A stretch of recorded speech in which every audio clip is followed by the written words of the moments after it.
ఉంది. కానీ అక్కడ అప్పుడెళ్ళి కొన్ని కంపెనీలు అప్పడినటువంటి పరిస్థితులు, కానీ పూర్తి స్థాయిలో మారుబని లాంటి కంపెనీతో ఒప్పందం చేసుకుంది 1000 కోట్లు. ఈ రకమైనటువంటి ఒక ఉత్సాహాన్ని స్వాగతిస్తూనే కొన్ని ప్రశ్నలు కూడా లేవనెత్తున్నాయి విపక్షాలు. మీరేమంటారు? మన రాజశేఖర్ గారు వాయిస్ లో డిస్టర్బెన్స్ ఉంది, కొంచెం పెంచారా? రైట్. మీ వాయిస్ క్లియర్గా వినిపిస్తుంది, కంటిన్యూ చేయండి, పర్వాలేదు. నా వాయిస్ మీకు క్లియర్ ఉంది, మీ వాయిస్ నాకు క్లియర్ లేదు. రైట్ మాట్లాడి లోపు టెక్నికల్గా పెట్టుకున్నా సార్. ఎస్, టెక్నికల్గా ఇప్పుడు మీ వినస్తలేగా నేను ఇయర్ ఫోన్స్ పెట్టుకున్నా ఎప్పటిదాకా. కరెక్టేనా? రామ్మోహన్ గారు కరెక్ట్ చెప్తాను. అంతే వ్యవస్థలేదు కనుక నేను ఇయర్ ఫోన్స్ పెట్టుకున్నా, ఎప్పుడు పెట్టుకోను నేను. అది రైట్, ఓకే, కొనసాగించండి.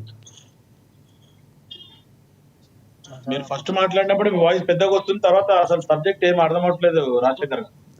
ఇప్పుడు క్లియర్గా వినిపిస్తుందా శివలాల్ గారు? వాయిస్ లో ఉంది.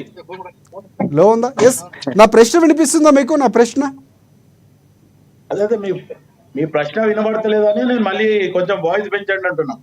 రైట్. ఈ లోపు మనం కొనసాగిద్దాం. అది టెక్నికల్ సమస్య అది క్లియర్ అవుతుంది. అండ్ ప్రధానంగా జపాన్ కంపెనీలో పర్యటనకు సంబంధించి స్వాగతిస్తూనే కొన్ని విమర్శలు కూడా చేస్తున్నారు, వినే ఉంటారు. మీరేమంటారు? అయితే ముందుగా ఏఎన్ఎన్ న్యూస్ ప్రేక్షకులకు, మీకు ప్యానల్ ఉన్న వారికి నమస్కారం. ఒకటి ఏమంటే చూడండి, మొత్తానికి ముఖ్యమంత్రి, తెలంగాణ రాష్ట్ర ముఖ్యమంత్రిగా జపాన్ పర్యటనకు పోయిండు. రెండోది పెట్టుబడులు తీసుకొని వస్తామని ఆయన ఆశాభావంతో ఉన్నాడు, తీసుకొస్తాడు అంటుండు. ఇక ఆపోజిషన్ పార్టీలకు ఖచ్చితంగా పోయిండు, తెచ్చిండు అంటే దాంట్లో ఇప్పుడు గతంలో ఇప్పుడు రామరాంబాయి మాట్లాడితే ఏమంటుండు, గతంలో పోయినప్పుడు తెచ్చిండు, దావుస్ పోయినప్పుడు ఏం తెచ్చిండు అంటే ఆ తెచ్చిండు, ఆ కేటాయింపులు చెప్పడం జరిగింది.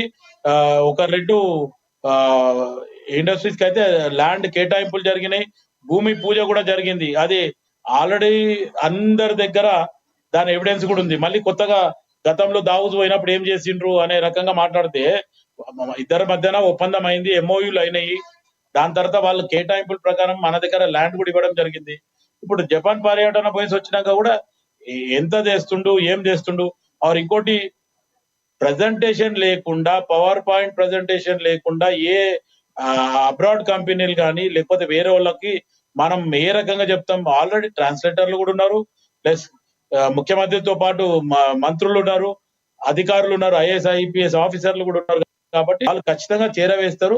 ఒకవేళ భాష పరంగా ఏమన్నా ఇబ్బందులు అయితే ఇమీడియట్ గా ట్రాన్స్లేట్ చేసే వాళ్ళు కూడా ఉంటారు ఎంబడి. కాబట్టి ఖచ్చితంగా ప్రజెంటేషన్ చేసి మేము ఇది చేయాలనుకుంటున్నాము, దీనికి మీ పెట్టుబడులు పెట్టండి అని చెప్పి వాళ్ళు ప్రజెంటేషన్ ద్వారా ఇస్తారు. కాబట్టి అది ఒక రకంగా ఎంఓయూ చేసుకోవడం అవుతుంది. ఎంఓఎం చేసుకొని వచ్చిన తర్వాతనే ఎంత కేటాయింపులు తీసుకొచ్చినాము, ఏ కంపెనీతో తీసుకొచ్చినాం అనేది ముఖ్యమంత్రి గారు కానీ లేకపోతే పోయిన అధికారులు కానీ ప్రెస్ రిలీజ్ పెడతారు ఎవ్రీ టైం. లాస్ట్ టైం కూడా ప్రెస్ రిలీజ్ పెట్టిండు కదా దావుస్ వైస్ వచ్చిన తర్వాత, అదే రకంగా ప్రెస్ రిలీజ్ పెడతారు. దాని తర్వాత ఇక విమర్శలు అంటే అది సకాలంలో టైం లోపల, అంటే 16 నెలలు అయిపోయింది, 16 నెలల మీరు ఏం ప్రాజెక్ట్ చేయలేదంటే ఉన్న పరిస్థితిని బట్టి మొత్తానికి అన్నిటి రివ్యూ మీటింగ్ చేసి ప్రతి మంత్రిత్వ శాఖ మళ్ళీ మీదికని మధ్యాహ్నం ఎలక్షన్స్ వచ్చినాయి, ఎమ్మెల్సీ ఎలక్షన్స్ వచ్చినాయి, కోడ్ ఆఫ్ కండక్ట్ ఉంది, ఇవన్నీ జరుగుతూ ప్రభుత్వం ఇచ్చే స్కీమ్ ని కూడా ముందుకు తీసుకుపోవడానికి ఆలోచిస్తుండ్రు.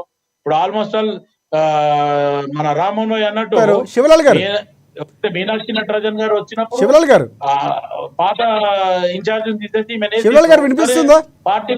పార్టీ ఏం నిర్ణయం తీసుకోవాలి, ఏం రకంగా చెప్పాలని హైకమాండ్ చెప్పి పంపించింది, ఆమె ఆల్రెడీ వచ్చింది. దాంట్లో శివలాల్ గారు ఇక్కడ అప్పు పుట్టట్లేదని చెప్తున్నారు, అక్కడ మాత్రం అప్పటికే ప్రయత్నం చేశారు. వాళ్ళేమో కేంద్రాన్ని అడగండి అని చెప్పారు. ఏంటి అసలు? అంటే ఇది చాలా కీలకంగా కొంతమంది మాట్లాడుతున్నారు.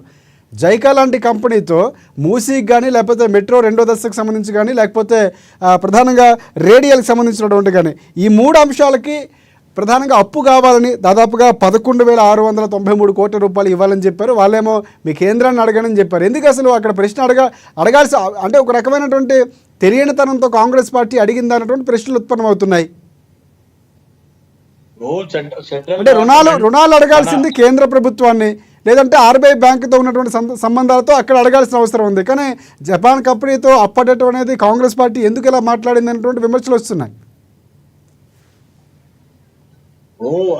అక్కడ ఏం ఒప్పందాలు జరిగినాయి, లేకపోతే వాళ్ళు ఏం మాట్లాడిండ్రు, దాని తర్వాత కేంద్ర ప్రభుత్వాన్ని మీరు అడగమని వాళ్ళు చెప్పిండ్రు అంటే మరి అక్కడ ఏముంది అనేది ఇప్పుడు ముఖ్యమంత్రి హైదరాబాద్ వచ్చిన తర్వాతనే మనం వివరణ ఇవ్వలేం తప్ప అక్కడ వాళ్ళ జరిగిన సంభాషణ ఏంది, వాళ్ళ మధ్యన ఏం జరిగింది అనేది మనం చెప్పలేము. రాజశేఖర్ గారు,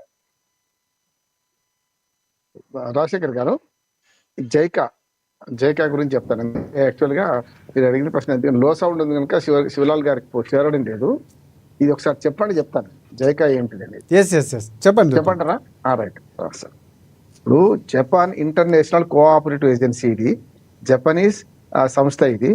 దీన్ని JICA జైకా అని పిలుస్తారు. జపాన్ ప్రభుత్వానికి అధికారిక అభివృద్ధి సంస్థ, సహాయం చేసేది, వివిధ దేశాలకు సహాయం చేసేది. జైకా రుణాలు మనం కూడా తెచ్చుకున్నాం, చాలా మనకు ఉమ్మడి ఆంధ్రప్రదేశ్ లో తెచ్చుకున్నాం. మరి తెలంగాణ వచ్చినాక కూడా జైకా నుంచి రుణాలు తెచ్చుకున్నాం, అభివృద్ధి చేసినాం. వాళ్ళు ఏం చేస్తారంటే మౌలిక వసతుల అభివృద్ధికి ఇస్తారు. మేము ఉచిత బియ్యం ఇస్తామంటో, లేకపోతే ఉచితంగా 2500 రూపాయలు ఎవరికో ఇస్తామంటే ఇయ్యరు వాళ్ళు, కేవలం అభివృద్ధి పథకాలకి ఇస్తారు. అట్లా జైకా రుణాలు చాలాసార్లు తెచ్చుకున్నాం. దాన్ని ఏంటంటే అంతర్జాతీయంగా చాలా దేశాలకు, పేద దేశాలకు లేకుంటే అభివృద్ధి చెందిన దేశాలకు వాళ్ళు గ్రాంట్స్ ఇస్తారు, కొంత రుణం ఇస్తారు. రుణం కూడా విడతల వారి తీసుకోవచ్చు. ఇది స్థూలంగా జైకా ఉన్న రూల్స్. అయితే ఏం చేయాలంటే దీనికి ప్రతిపాదనలు మనం కేంద్ర ప్రభుత్వం నుంచి పంపాలి. ఇక్కడి నుంచి అక్కడ అడుగుడు కాదు, ఇక్కడి నుంచి పంపాలి. పంపితే వాళ్ళు ఏం చేస్తారు, దాని మీద చర్చలు జరిగితే అప్పుడు ఇస్తారు వాళ్ళు. అందుకని ఇక్కడ కొంత సమాచారం లోపం ఏంటంటే రేవంత్ రెడ్డి గారు తెలియక ఏం చేసి అక్కడికి పోయి అడిగిండు. వాళ్ళు ఏమన్నారు, ఏం లేదు కేంద్ర ప్రభుత్వం నుంచి పంపియండి, అప్పుడు పరిశీలిస్తామన్నారు. అది సంగతి. యాక్చువల్గా ఆయన అడిగిన రుణాలు ఏంటంటే ఒకటేమో రేడియల్ రోడ్స్ కు, రెండోది మెట్రో విస్తరణకు, మూడోది మూసీ ప్రక్షాళనకు కూడా. అంటే ఈ రెండేమో మూసీ ప్రక్షాళన అనేది కొంచెం పెద్దది, కానీ ఈ రెండింటికి రుణాలు అడిగారు. మెట్రో విస్తరణ, అట్లాగే మనకు రేడియల్ రోడ్స్ 33 రేడియల్ రోడ్స్, అయితే ORR నుంచి మన RRR నుంచి లోపలికి వచ్చే రోడ్ డెవలప్ కోసం అడిగారు. మొత్తం 2500 కోట్ల రూపాయలు ఫస్ట్ అడిగారు. మిగతా వస్తే 4000 కోట్ల రూపాయలు కావాలని అడిగిండ్రు. అది కాలేదు. నేను ఒకటే చెప్తున్నాను శివలాల్ గారు, మీరు ఇప్పటిదాకా లేరు. నేనేమంటున్నానంటే పరస్పరం ఆరోపణలు, నువ్వెంత తెచ్చినావు అనుకోకుండా గత 10 ఏళ్లలో 10 సార్లు దావోస్ యాత్ర చేసిన KTR, ఇప్పుడు 2 సార్లు యాత్రలు చేసిన మనకు రేవంత్ రెడ్డి గారు. రామ్మోహన్ ఒకసారి మన వెంకటరెడ్డి గారి కేంద్రం మాట వచ్చింది కాబట్టి ఆయన స్పందిస్తున్నారు. ఒకసారి ఆయన వర్షం ఒక మాట ముగిస్తారు. ఒకటే మాట చెప్పండి. ఇప్పుడు అభివృద్ధికి ఎవరు, రామ్మోహన్ అన్నట్టు ఎవ్వరికి కూడా అభ్యంతరం లేదు. కానీ ఏమైతుంది, వీళ్ళు మీ 10 ఏళ్ళు ఏం చేసిండ్రు అని వీళ్ళు అడుగుతున్నారు, 2 ఏళ్ళు ఏం చేసి వీళ్ళు అడుగుతున్నారు కదా. అప్పటి నుంచి ఇప్పటిదాకా JS రంజన్ గారు దీని కార్యదర్శిగా ఉన్నారు. ఆయన ఒక రిపోర్ట్ తయారు చేసి ఈ ప్రభుత్వం ప్రకటించమంటున్నాడు. గత 10 ఏళ్లలో ఏమొచ్చినాయి చెప్పరు. ఎందుకు చెప్పారంటే కొన్ని వచ్చినాయి, ఇప్పుడేమో రాలేదని బదనాం అవుతున్నాయి కనుక మీరేం తెలియదని వీళ్ళు అంటున్నారు. కనుక పరస్పర ఆరోపణలు వద్దు. ఏం జరిగిందో 12 ఏళ్ళుగా అక్కడ చేపించుకుంటున్నారు, ఇలాంటి రకమైనటువంటి విమర్శలు కూడా వస్తున్నాయి. అదే సార్, అందుకని నేనేమంటున్నానంటే మూట కట్టుకున్న ఎవరు రారు సార్ పెట్టుబడులు. అవి వచ్చిన తర్వాత సాకారం అయితే MOUలు అయినా అన్ని కూడా సాకారం